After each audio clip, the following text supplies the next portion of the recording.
अगर आप भी हील पेन यानी एड़ी के दर्द से परेशान रहते हैं और आपने हर जगह दिखा लिया, हर चीज़ आपने कर ली, पर आपको ये समझ में नहीं आ रहा है कि ये दर्द क्यों नहीं जा रहा है, तो ये वीडियो आपके लिए है। नमस्कार दोस्तों, मेरा नाम डॉक्टर जितेश कुमार है और आज हम बात करेंगे हील पेन यानी एड़ी के दर्द के बारे में। ये जो एड़ी का दर्द है इस समय ये काफ़ी ज़्यादा कॉमन हो गया है, तो आज हम जानेंगे कि ये किन कारणों से हो रहा है और हम क्या कर सकते हैं कि ये एड़ी का दर्द कम हो जाए और इससे हम कैसे बच सकते हैं। आइए सबसे पहले जानते हैं किन कारणों से होता है। तो जो सबसे पहला कारण है जिससे कि एड़ी का दर्द बढ़ता जा रहा है वो है वज़न। आजकल हमारा भोजन ऐसा हो चुका है जिसमें कि फ़ैट की मात्रा और कार्बोहाइड्रेट की मात्रा काफ़ी ज़्यादा बढ़ गई है, तो इस कारण से हमारा वज़न काफ़ी ज़्यादा बढ़ता जा रहा है। और अगर आपके शरीर का वज़न बहुत ज़्यादा है तो आपके शरीर के वज़न को उठाने के लिए आपके पैरों को बहुत ज़्यादा मेहनत करनी पड़ती है, और जो आपके पैर के जो निचले हिस्से हैं, तलवे हैं, उन्हें और ज़्यादा मेहनत करनी पड़ती है। और क्योंकि वो उनमें काफ़ी छोटे छोटे जॉइंट्स होते हैं, तो वो जो मेहनत करते हैं तो उसमें क्या है, उनमें घिसाव बहुत तेज़ी से आता है, तो इसलिए ये दर्द आपको ज़्यादा महसूस हो सकता है, खास करके उन लोगों में जिनका वज़न काफ़ी ज़्यादा है। तो इसका बात का ध्यान रखिए कि जो सबसे पहला कारण हो सकता है वो है वज़न। इसके बाद जो अगला कारण आता है जिससे कि हील पेन काफ़ी ज़्यादा होता है वो है औरतों में। वो है, आप अगर बहुत ज़्यादा हाई हील्स का इस्तेमाल कर रही हैं, जो सैंडल्स हैं आपके उनमें अगर हील्स बहुत लंबे हैं, हाई हैं, तो आपको ये पेन के चांसेस बहुत ज़्यादा हो सकते हैं, क्योंकि जब आप हील पहनती हैं तो आपके जो पैर के पिछले हिस्से हैं उसमें प्रेशर बहुत ज़्यादा रहता है। अगर आप देखेंगे तो आपको जो आपका पैर है वो आपके हील के शेप में हो जाता है जब आप वो पहनेंगे, तो जो हील का शेप है वो पीछे से उठा रहता है, तो जो टेंडन है वो उस तरह के शेप के लिए बने नहीं हैं, तो उनमें भी प्रेशर आने लगता है। और टेंडन वो है कौन सा, तो अगर आप अपने पैर के पिछले हिस्से में जो सबसे नीचे का हिस्सा है, जहाँ आपके पैर शुरू हो रहे हैं, नीचे तलवे के ठीक ऊपर, तो अगर छू के देखेंगे तो वहाँ एक काफ़ी हार्ड सी चीज़ आपको महसूस होगी जिसे टेंडन कहते हैं। अगर आप हील ज़्यादा देर तक इस्तेमाल कर रहे हैं तो उसमें देखेंगे तो वो सूजन थोड़ा ज़्यादा रहेगा, नॉर्मल लोग के मुकाबले आपके पैर के टेंडन थोड़े ज़्यादा फूले रहेंगे, और आपके पैर के जो मसल्स हैं, खासकर कि जो नी यानी घुटने के ठीक नीचे में जो मसल है जो पीछे साइड में है,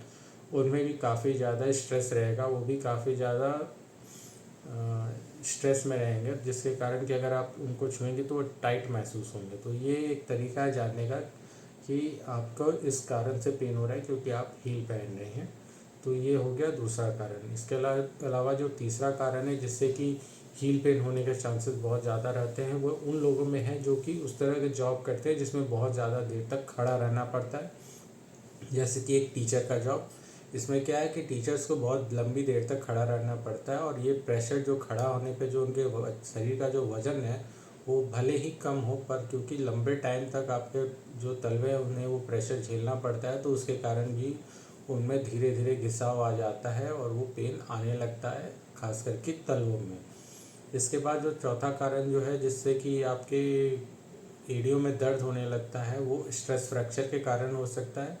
बहुत सारे ऐसे जॉब होते हैं जैसे आर्मी या पुलिस वाले, जिन्हें परेड करना रहता है, या अगर आप किसी ऊंचाई से कूद रहे हैं तो आपके पैरों में जो चोट लग सकती है, तो उसके कारण जो आपके पैर की छोटी हड्डियां हैं उसमें क्रैक आ सकती है, जिसे फ्रैक्चर बोलते हैं। तो उस क्रैक के कारण भी आपके हील में यानी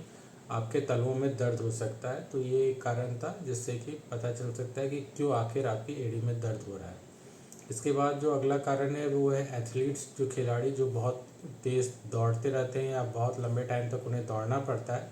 तो इसमें भी उनके पैर की जो एड़ियाँ हैं उसमें जो छोटी हड्डियाँ हैं उसमें घिसाव आ सकता है, तो इन कारणों से दर्द हो सकता है। इसके अलावा जो कुछ और कारण है जिससे कि दर्द हो सकता है वो है, अगर कोई पेशेंट है जैसे कि यूरिक एसिड की बीमारी काफ़ी लंबे टाइम से है और वो समय से दवा नहीं खा रहे हैं, तो उनकी यूरिक एसिड बढ़ सकती है। तो जो यूरिक एसिड क्रिस्टल्स है वो पैर में जमा हो जाते हैं, जिसके कारण खास करके हड्डियों के बीच में जो जॉइंट्स होते हैं उसमें जमा होने लगते हैं,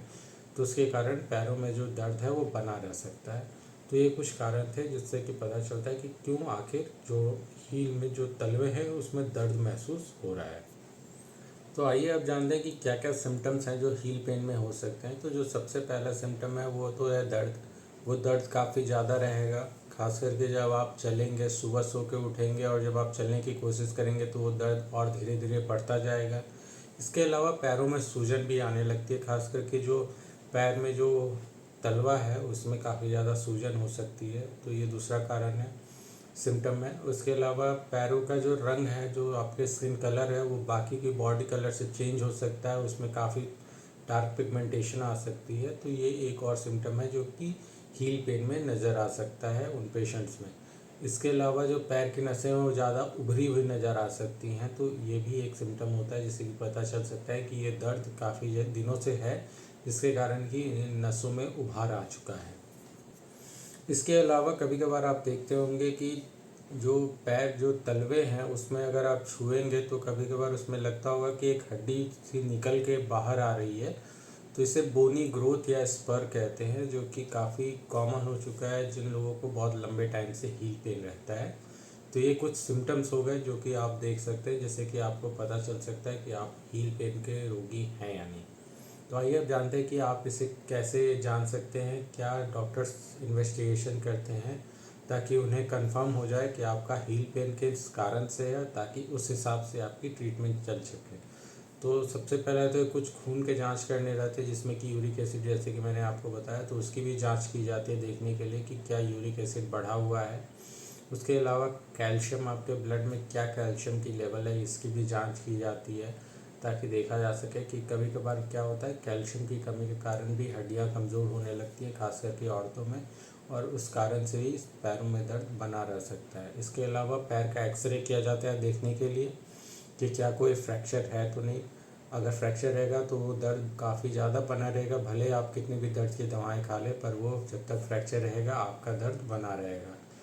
इसके अलावा जो है अगला चीज़ वो देखा जाता है, सीटी स्कैन या एमआरआई कर सकते हैं, ताकि जो पैर के जो टेंडन है उन्हें भी देख सके कि क्या उसमें कोई चोट लगी है या उसमें कोई कट आ गया है जिसके कारण कि ये दर्द है जो बना रह रहा है। तो ये सब चीज़ें हो गई जिससे कि हम जान सकते हैं कि क्या आखिर दर्द का कारण क्या है। इसके बाद जो अगली चीज़ जो हम जानेंगे वो है बीएमआई। बीएमआई क्या होती है, बॉडी मास इंडेक्स है, जिससे कि हम जान सकते हैं कि क्या आपका मोटापा जो है वो काफ़ी ज़्यादा है। अगर आप ओबीस हैं तो आपको जाहिर सी बात है कि आपके पैरों में दर्द बना रहेगा। तो ये तो कुछ इन्वेस्टिगेशंस हो गए जो डॉक्टर्स करते हैं जानने के लिए कि किन कारणों से आपको पैरों में दर्द है, हील पेन है। तो इसके अलावा अब हम जानेंगे कि आप क्या कर सकते हैं जिससे कि आप इससे बच सकते हैं। तो जैसे कि हमने जाना था कि जो सबसे पहला कारण है हील पेन का वो है मोटापा। तो अगर आप अपने वज़न को कम करेंगे तो जाहिर सी बात है कि आपके पैरों पे जो आने वाली जो प्रेशर है वो कम होने लगेगी, और जैसे जैसे प्रेशर कम होगा तो उस हिसाब से आपके पेन में भी कमी आने लगेगी। तो आपको इस बात का ध्यान रखना चाहिए कि आप अपने भोजन को इस तरह से चेंज करें ताकि आपका शरीर का वजन धीरे धीरे कम होने शुरू हो जाए और धीरे धीरे आपके तलवों पे से प्रेशर की कमी होने लगे। उसके बाद जो अगला चीज़ है वो आपको, जो औरतों को खासकर ध्यान रखनी चाहिए कि हील का इस्तेमाल कम से कम करें। जो फ्लैट चप्पल्स आते हैं वो पहने, वो ज़्यादा फ़ायदेमंद रहेगा आपके लिए, और आप जो ये हील पेन की समस्या है ये काफ़ी दिनों तक टाल सकती है, या हो सकता है उम्र बढ़ने पे भी आपको ये हील पेन ना आए। इसके अलावा अगर कोई टीचर है या कोई इस तरह के जॉब में है जिन्हें काफ़ी लंबे समय तक खड़ा रहना पड़ता है, तो उन्हें ये बात का ध्यान रखना चाहिए कि कुछ देर में वो बैठ जाएं। अगर लंबे टाइम तक काम करना है तो कुछ टाइम खड़े रहें, उसके बाद से कुछ ना कुछ देर के लिए कुर्सी पे बैठें, खास करके पैरों को थोड़ा फैला के बैठे ताकि आपके जो पैर के सर्कुलेशन है वो ठीक होने लगे, और पैरों के नीचे कोई स्टूल रख ले ताकि कुछ देर तक ज़मीन से ऊपर रहे, जो स्वेलिंग है वो धीरे धीरे रिलीफ होने लगे उससे। इसके अलावा अगर आपके पैर में स्वेलिंग आने लगी है तो आप हल्के गुनगुने पानी में थोड़ा सा नमक डाल के पैर को उसमें रख सकते हैं, इससे पेन और स्वेलिंग दोनों कम होता है। नमक इसलिए डाला जाता है क्योंकि नमक पानी को अपनी तरफ खींचता है, तो अगर आपके पैर में स्वेलिंग है तो स्वेलिंग पानी की वजह से होता है जो आपके पैरों में जमा हो गई है। तो जैसे जैसे वो पानी अपनी तरफ नमक खींचेगा तो वैसे वैसे आपकी पैरों की स्वेलिंग कम होने लगेगी, सूजन कम हो जाएगी, और जैसे सूजन कम होगी तो पैर में जो मसल्स हैं उनमें फैलने का मौका मिलेगा, और जैसे वो फैलेंगे तो आपके पैर का दर्द कम हो जाएगा। इसके अलावा जो ध्यान रखने वाली बात है कि अगर आप बहुत ज़्यादा किसी लंबी बीमारी से ग्रस्त हैं, यानी आप थायराइड से ग्रस्त हैं, डायबिटीज़ से ग्रस्त हैं, तो आपको पैरों में दर्द हो सकती है, क्योंकि उसमें क्या है कि ब्लड सप्लाई काफ़ी कम हो जाता है, खास करके पैरों में जो शरीर का निचला हिस्सा है। तो आपको ध्यान रखना है कि आप अगर इन बीमारी से ग्रस्त हैं तो आप अपना इलाज अच्छी तरह से कराएं, डॉक्टर्स की सलाह से दवा लें और पूरा इलाज सही से कराएं। अगर आपको डॉक्टर ने एक्सरे के बाद आपको बोला है कि आपको फ्रैक्चर हो गया है पैर में, यानी स्ट्रेस फ्रैक्चर बताया, या किसी तरह का भी छोटा ही फ्रैक्चर है, तो डॉक्टर की सलाह लें। अगर वो प्लास्टर लगा रहे हैं या बैंडेज लगा रहे हैं तो उस हिसाब से उनका कहना माने और जैसे वो बोले आराम करने के लिए वैसे करना ज़रूरी है। अगर आपके पैरों में बार बार स्वेलिंग बनी रह रही है तो डॉक्टर्स की सलाह लें। काफ़ी अलग जांच होते हैं उसके लिए, तो उस हिसाब से आपकी जांच की जाएगी और दवा उस हिसाब से आपको दी जाएगी। कैल्शियम की जांच के बाद अगर आपके शरीर में कैल्शियम की कमी पाई गई तो उस हिसाब से डॉक्टर आपको आपके वज़न और उम्र के हिसाब से कैल्शियम और विटामिन डी की गोलियां देंगे, जिससे कि आपकी हड्डियां मजबूत हो सके और आपके पैर का ये जो हील पेन है वो काफ़ी कम हो सके। साथ में दर्द के लिए दवाएं भी डॉक्टर आपको दे सकते हैं, जो हर पेशेंट के लिए अलग होता है, तो इसके लिए अपने डॉक्टर से ज़रूर संपर्क करें। तो आज आपने जाना दोस्तों कि ये किन कारणों से आपके जो तलवे हैं उसमें दर्द आ सकता है और क्या आप कर सकते हैं जिससे कि आप इससे बच सकते हैं। आशा करता हूँ कि आपको ये वीडियो पसंद आया होगा और काफ़ी ज़्यादा मददगार रहा होगा। ये वीडियो उन लोगों के साथ शेयर करें जो इस तरह की परेशानी से जूझ रहे हैं, उन्हें ये ज़रूर फ़ायदेमंद लगेगी, और अपने दोस्तों में भी ये ज़रूर शेयर करें। अगर ये वीडियो पसंद आया तो नीचे कमेंट में ज़रूर बताएं। अगर कोई और वीडियो देखना चाहते हैं तो कमेंट में ज़रूर बताएं। धन्यवाद दोस्तों, मिलते हैं बहुत जल्द अगले वीडियो के साथ।